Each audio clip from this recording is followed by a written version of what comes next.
El Banco Central elevó su proyección de crecimiento para 2025 tras publicar esta mañana su informe de política monetaria de junio.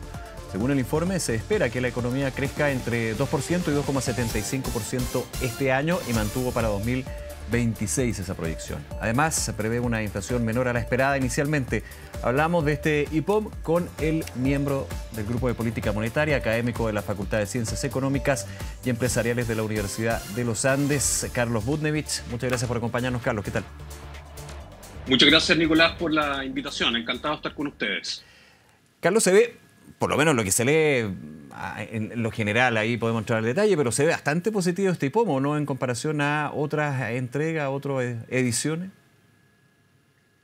Mira, lo que es claro, y tú lo mencionaste, es que el primer trimestre de crecimiento del PIB fue mejor de lo esperado, y eso elevó el piso de la estimación que tiene el Banco Central para el crecimiento del PIB del año.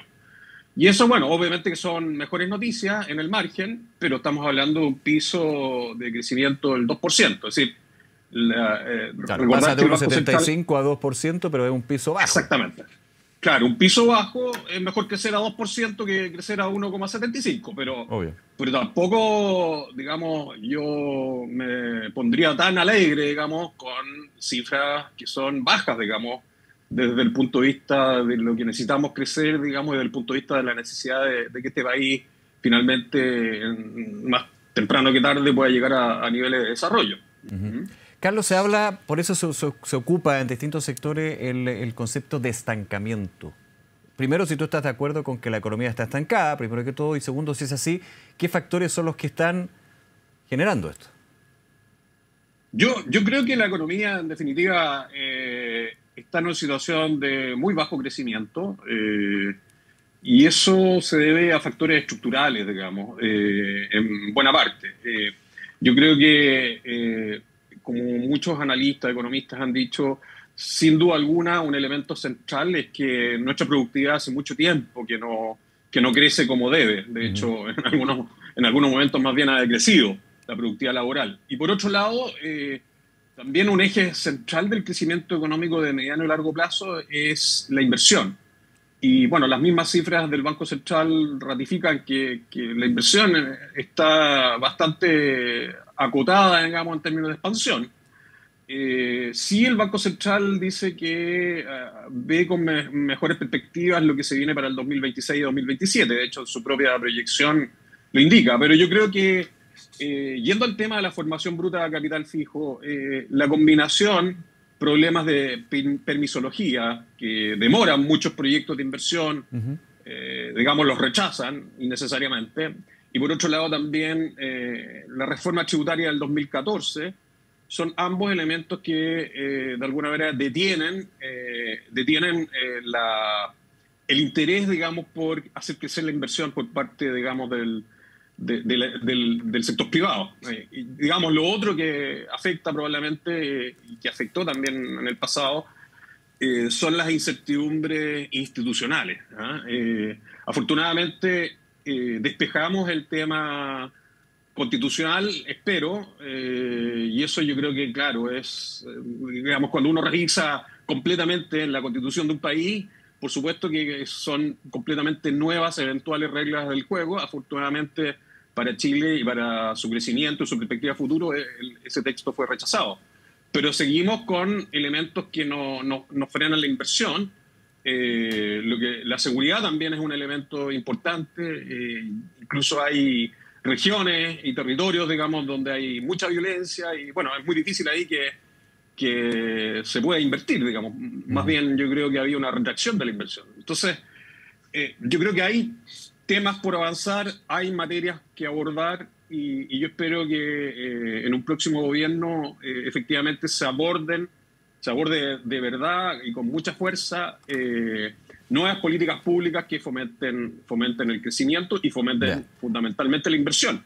Claro. Perdona, Carlos, pero a tu juicio, para seguir la idea, a tu juicio, ¿cuáles deberían ser las medidas más urgentes o más inmediatas que tomaría una eventual administración siguiendo tu planteamiento? Despejar el tema de la permisología, no bajando el 30% digamos, de demora. Es decir, no sirve de mucho si un proyecto se demora 10 años, que se demore 7 años en ser aprobado. Yo creo que tiene que ser mucho más contundente la reducción de las aprobaciones y ojalá en una ventanilla más centralizada, más única, digamos, donde en definitiva no aparezcan después posteriores sorpresas que alguien alegó 5 años después y que no se puede hacer porque, no sé, por cualquier motivo, digamos, que muchas veces ocurren. Entonces yo creo que ahí hay un trabajo importante que hacer. Y yo creo que desde el punto de vista del sistema tributario tenemos que volver a niveles de impuestos a las empresas mucho más razonables, no al 27% que está hoy día, sino que bajar ese impuesto en niveles ojalá por debajo del promedio de la OECD.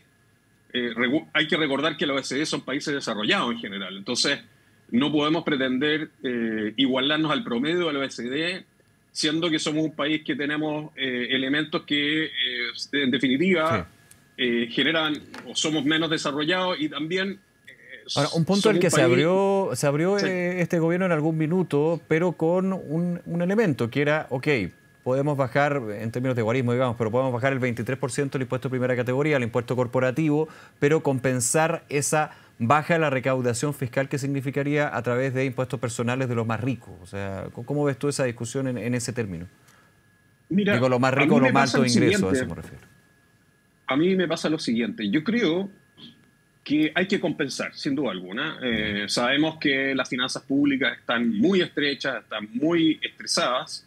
El nivel de deuda pública de Chile ha crecido sustantivamente en los últimos años, llegando hoy día en torno al 42% del PIB. Eso es una cifra súper respetable, súper importante. Y no podemos seguir en esa trayectoria. En ese sentido, coincido también con las personas del Consejo Fiscal que han alertado sistemáticamente en el último tiempo de la necesidad, digamos, de generar una convergencia fiscal y un mecanismo de sostenibilidad fiscal. Ahora, en ese sentido, las compensaciones, por supuesto que son necesarias, pero yo discrepo que sea exclusivamente aumentando impuestos la manera de compensar esto. Hemos visto que por el lado de temas de gasto hay también evidentes espacios para eliminar ineficiencias, eliminar gastos superfluos. Yo creo que el público chileno está consciente de eso, las noticias lo avalan, digamos, lo demuestran a cada día. Entonces, yo creo que hay un esfuerzo de usar mejor el gasto público y eficientizarlo y evitar todas estas filtraciones, digamos, de gastos públicos que no corresponden, que son irregulares. Yo creo que sí hay un esfuerzo ahí de hacer mejor el trabajo de gasto público. Yo creo que hay un tremendo trabajo. Entonces, yo llamaría también no solamente a generar compensaciones por la vía tributaria, sino que también a abrirse a que el Estado sea más eficiente y solamente gastemos en lo que realmente tenemos que gastar, que es en seguridad, en probablemente proteger a los más desvalidos, dar mejor salud. Pero por supuesto, yo diría que ahí hay una labor importante de ¿cómo se llama?, de hacer más eficiente el gasto público. Ahora, hablábamos del factor interno del país, digamos, de la economía. ¿Qué pasa con el factor externo y qué grafica también este informe de política monetaria? Que de hecho ayer en el comunicado del Consejo del Banco Central de su última reunión de política monetaria, que unánimemente concordaron mantener la tasa de política monetaria, se hablaba justamente de lo que está sucediendo en el mundo. Y no solamente la guerra arancelaria, que en algún minuto era la clave. Sí. Sí, hay que sí recordar que el propio informe, y esto no es una crítica al Banco Central, dice que no incorporó en sus proyecciones, porque es un evento muy reciente, el efecto que puede tener la guerra entre Israel e Irak. Irán, sí. Y sin duda alguna, ese es un elemento, digamos, que es bastante preocupante porque tiene consecuencias directas en el mercado del petróleo. Hemos visto que el precio del petróleo en los últimos días, desde que se supo del ataque de Israel a Irán, ha subido casi 9,8%. Eso, para un país importador como el nuestro de petróleo, no son buenas noticias. El petróleo es un insumo fundamental para la producción y también, por supuesto, genera al menos, si hay que, en algún momento vamos a tener que eso traspasarlo a precio, y eso son malas noticias para la inflación, digamos, de corto plazo. Entonces, un shock como ese que pueda permanecer en el tiempo es algo que tiene una combinación muy negativa, que es generar aumentos de precio más allá de lo esperado y por otro lado es contractivo, digamos, desde el punto de vista de la actividad económica, un shock de oferta muy negativo.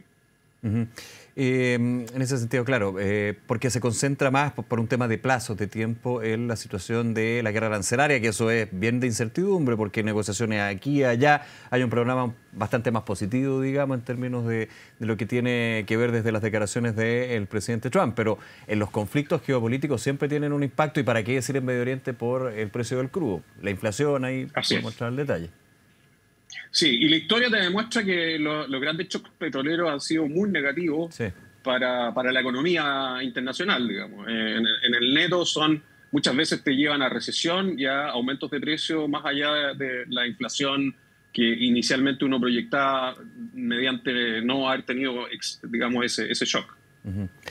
Carlos, la inflación, ¿cuál es el panorama que nos dibuja, que nos grafica este informe de política monetaria? ¿Es mejor que el anterior? ¿Es más positivo? ¿Es más bien plano? ¿Cómo lo evalúas tú? Yo diría que desde el punto de vista de la inflación, digamos, el Banco Central proyecta la convergencia a la meta de inflación del 3% en torno a mediados del próximo año, ¿no? No veo demasiada diferencia por el momento. Hay elementos que son positivos, que lo destaca el Banco Central, que es por la guerra arancelaria se generan desvíos de comercio. Claro. Y esos desvíos de comercio son buenas noticias en términos de precio de bienes importados, porque en definitiva, digamos, tiene que, por ejemplo, China recolocar sus productos en otros mercados y por lo tanto inunda un poquito más con oferta otros mercados que antes no estaban, digamos, que estaban, llenados por Estados Unidos, que era el demandante de bienes importados importante que tiene China. Entonces, ese es un elemento que pudiera también ayudar al tema de la inflación, pero tenemos que esperar mucho qué pasa con este conflicto en el Medio Oriente, que yo creo que es sin duda un elemento de preocupación y de impacto económico que no es menor, digamos, que claro, es relevante para la economía chilena y la economía internacional. Ahora, y tratando de despejar eso, porque es muy difícil despejar lo externo cuando hablamos de inflación, evidentemente, pero concentrándonos en el tema interno, en lo que ha sido la trayectoria y presiones inflacionarias que se viven desde hace 4 o 5 años, digamos, una inflación que es bastante más moderada con respecto, no sé, del 2021, 2022, pero de todas maneras mantiene la preocupación y se notan los precios de los productos, servicios, dependiendo de cuál es. Sí, yo creo que la gran preocupación, efectivamente, el Banco Central ha hecho una gran labor en términos de tratar de encauzar nuevamente los niveles de inflación en torno hacia la meta de inflación del 3% anual.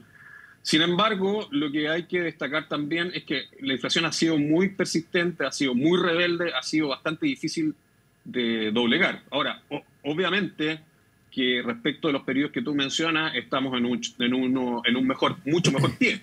Pero todavía nos queda, como dicen algunos, las últimas millas. Todavía no hemos llegado finalmente al rango o al nivel de meta de inflación que quisiéramos, digamos, y que el propio Banco Central se propone como meta. Todavía nos queda camino por recorrer. Ahora, yo creo que en ese sentido el Banco Central ha sido cauto. Me pareció muy atinado el mantener la tasa de política monetaria en los niveles actuales, porque con el nivel de incertidumbre y con este nuevo escenario que se está desarrollando con el conflicto bélico entre Israel e Irán y sus consecuencias, digamos, en particular en el mercado del petróleo y en otros mercados también como el mercado del gas también está afectado, son shocks que son relevantes y que obviamente lo que se aconseja en esas circunstancias es ser bastante cauto, digamos, con la conducción de la política monetaria. Carlos Budnovich, como siempre, muchas gracias por acompañarnos, Carlos. Que estés muy bien.